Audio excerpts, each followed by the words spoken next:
अरे यार, क्या आपने कभी सोचा है कि पत्थर भी बोल सकता है? हाँ, मैं मजाक नहीं कर रहा। ओडिशा के कोणार्क में एक ऐसा मंदिर है जहाँ पत्थर सच में कहानियां सुनाते हैं।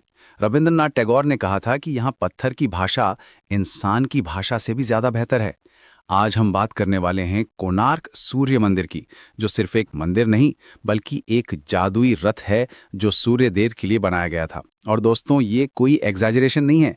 जब आप पहली बार कोणार्क पहुंचते हैं तो फीलिंग कुछ और ही होती है। दूर से ही आपको लगता है जैसे कोई मैसिव चैरियट आपकी तरफ आ रहा है। उन विशाल पहियों को देखकर, उन कार्व्ड हॉर्सेस को देखकर आपका दिल जोर से धड़कने लगता है। ये सिर्फ आर्किटेक्चर नहीं है, ये प्योर मैजिक है। 13वीं सदी में जब दुनिया के बाकी हिस्सों में लोग अभी भी बुनियादी इमारतें बना रहे थे, तब भारत में एक राजा ने कुछ ऐसा बनवाने का फैसला किया जो आज भी लोगों को हैरान कर देता है। राजा नरसिम्हादेव प्रथम ने 1250 सीई में इस अद्भुत मंदिर का निर्माण शुरू करवाया था। लेकिन ये कोई साधारण मंदिर नहीं था दोस्तों। ये था सूर्य भगवान का रथ, जिसमें 12 जोड़े पहिए थे और 7 घोड़े इसे खींच रहे थे। राजा नरसिम्हादेव कोई ऑर्डिनरी रूलर नहीं था। वो एक विजनरी था जिसने सोचा कि क्यों ना सूर्यदेव के लिए कुछ ऐसा बनाया जाए जो अर्थ पर हेवन का रिफ्लेक्शन हो। उसकी आर्मी ने कलिंगा युद्ध में मुस्लिम्स को हराया था और ये टेम्पल उस विक्ट्री का सेलिब्रेशन भी था। लेकिन सिर्फ पॉलिटिकल विक्ट्री नहीं, बल्कि कल्चरल और स्पिरिचुअल विक्ट्री भी। कल्पना कीजिए कि आप 1300 साल पहले के समय में, कोई इंटरनेट नहीं, कोई मॉडर्न मशीनरी नहीं, फिर भी हजारों कारीगरों ने मिलकर कुछ ऐसा बनाया जो आज भी इंजीनियर्स को सोचने पर मजबूर कर देता है। मुख्य आर्किटेक्ट बिसु महाराणा था और उसके साथ 1200 कारीगर काम कर रहे थे। 12 साल लगे इस मास्टरपीस को पूरा करने में। बिसु महाराणा की कहानी अपने आप में फैसिनेटिंग है। वो सिर्फ एक आर्किटेक्ट नहीं था, बल्कि एक जीनियस था जिसने मैथमेटिक्स, एस्ट्रोनॉमी और आर्ट को परफेक्टली ब्लेंड किया। उसकी टीम में स्टोन कार्वर्स थे, मेटल वर्कर्स थे, पेंटर्स थे और एस्ट्रोनॉमर्स भी थे। हर डिपार्टमेंट का अपना स्पेशलाइजेशन था। स्टोन कार्वर्स सिर्फ कार्विंग नहीं करते थे, बल्कि वे जानते थे कि कौन सा स्टोन कहाँ यूज करना है। मेटल वर्कर्स सिर्फ आयरन डावल्स नहीं बनाते थे, बल्कि वे समझते थे कि कैसे मेटल और स्टोन टुगेदर काम करेंगे। अब सवाल ये है कि इसे रथ क्यों बनाया गया। हिंदू माइथोलॉजी के अनुसार सूर्यदेव रोज अपने 7 घोड़ों के रथ पर सवार होकर आसमान में यात्रा करते हैं। ये 7 घोड़े सप्ताह के 7 दिनों को रिप्रेजेंट करते हैं और साथ ही विजिबल लाइट के 7 रंगों को भी। 12 पहिए साल के 12 महीनों को दर्शाते हैं। यानी ये मंदिर सिर्फ एक रिलीजियस स्ट्रक्चर नहीं था, बल्कि टाइम का एक लिविंग कैलेंडर था। लेकिन यहाँ एक ट्विस्ट है। हर पहिया सिर्फ मंथ को रिप्रेजेंट नहीं करता था। अगर आप केयरफुली ऑब्जर्व करेंगे तो आपको पता चलेगा कि हर पहिए पर अलग अलग डिजाइन्स हैं जो डिफरेंट सीजन्स को दर्शाते हैं। स्प्रिंग के पहिए पर फ्लावर्स और न्यू लीव्स कार्व्ड है।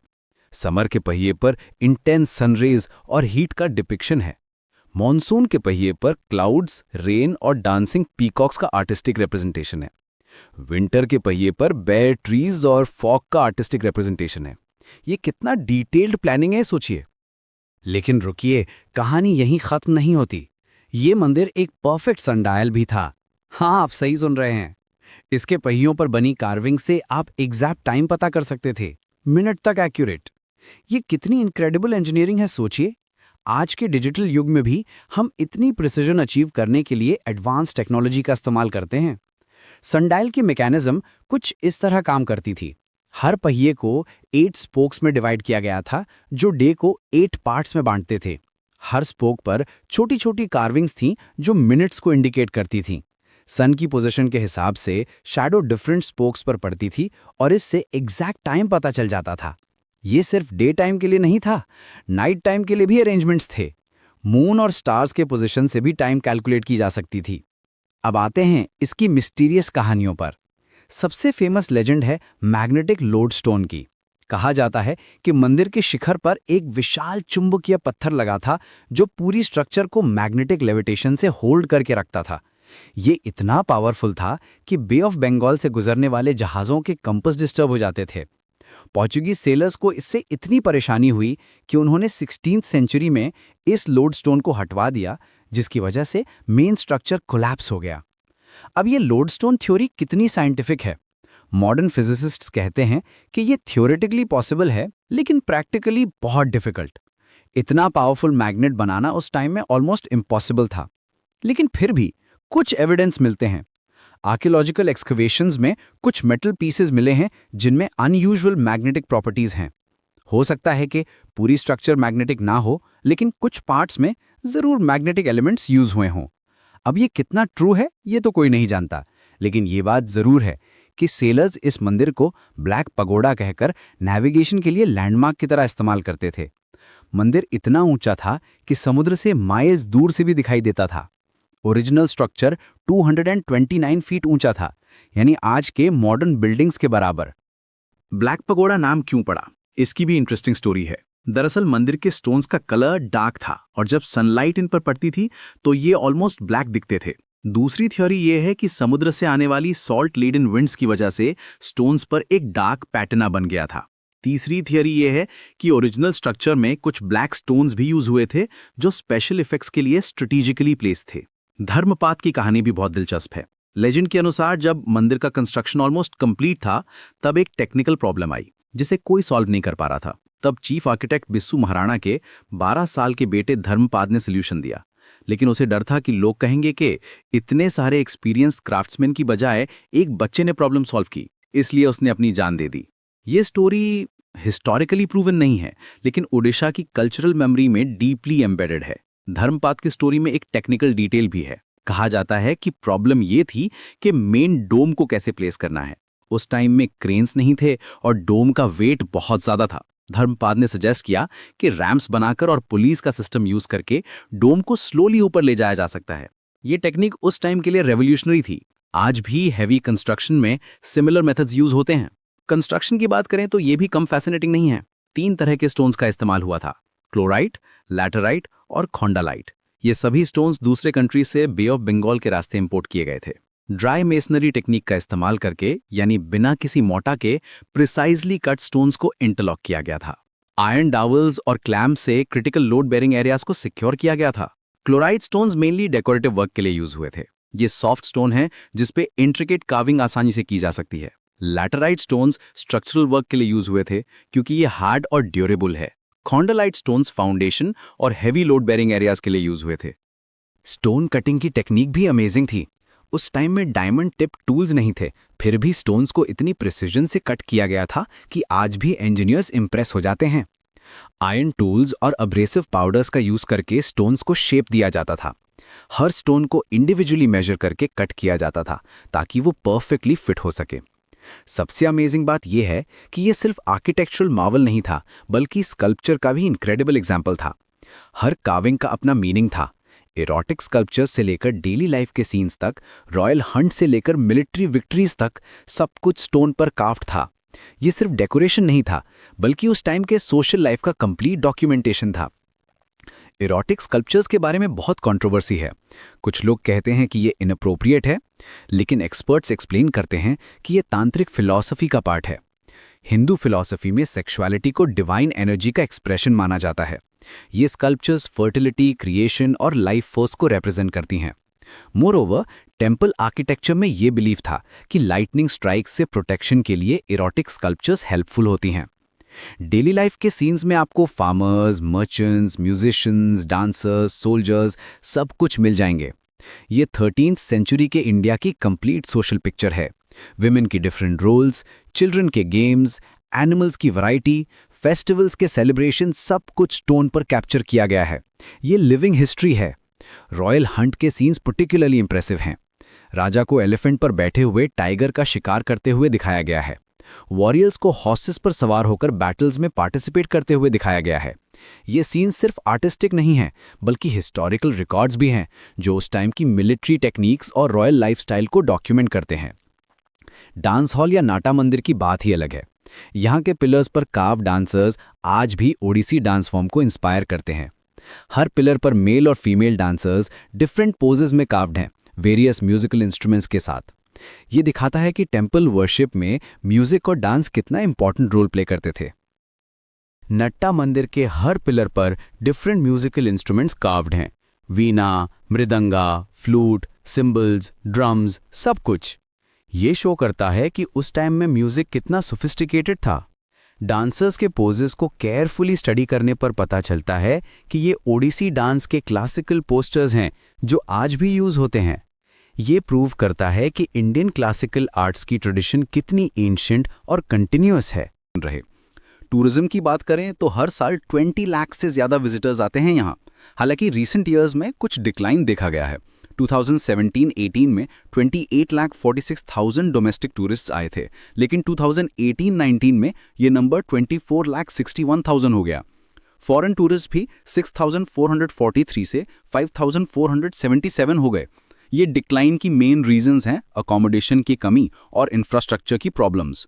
साइक्लोन फनी ने भी 2019 में काफ़ी डैमेज किया था, लेकिन ओडिशा गवर्नमेंट एक्टिवली मेजर्स ले रही है टूरिज्म को बूस्ट करने के लिए। Marine Drive eco retreat festival organise की जा रही है। चंद्रभागा बीच के पास लग्जरी टेंट्स लगाए जा रहे हैं ताकि कोणार्क को वन डे विजिट साइट से लॉन्गर स्टे डेस्टिनेशन बनाया जा सके। लाइट एंड साउंड शो भी अपग्रेड किया गया है। 3D मैपिंग टेक्नोलॉजी यूज करके टेम्पल की हिस्ट्री को विजुअली प्रेजेंट किया जा रहा है।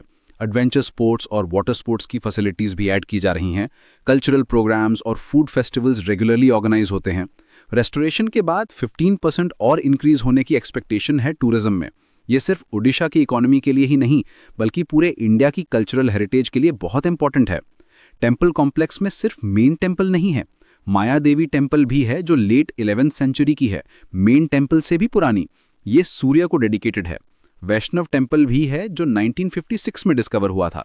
ये प्रूव करता है कि कोणार्क कॉम्प्लेक्स सिर्फ सौरा कल्ट के लिए नहीं था, बल्कि सभी मेजर हिंदू ट्रेडिशंस को रिप्रेजेंट करता था। आर्कियोलॉजिकल एक्सकवेशंस में और भी इंटरेस्टिंग डिस्कवरीज हुई हैं। एंशिएंट कॉइन्स, पॉटरी, ज्वेलरी और टूल्स मिले हैं जो 13th सेंचुरी के डेली लाइफ को इल्यूमिनेट करते हैं। ट्रेड रूट्स के एविडेंस भी मिले हैं जो शो करते हैं कि कोणार्क एक इंपॉर्टेंट कमर्शियल सेंटर भी था।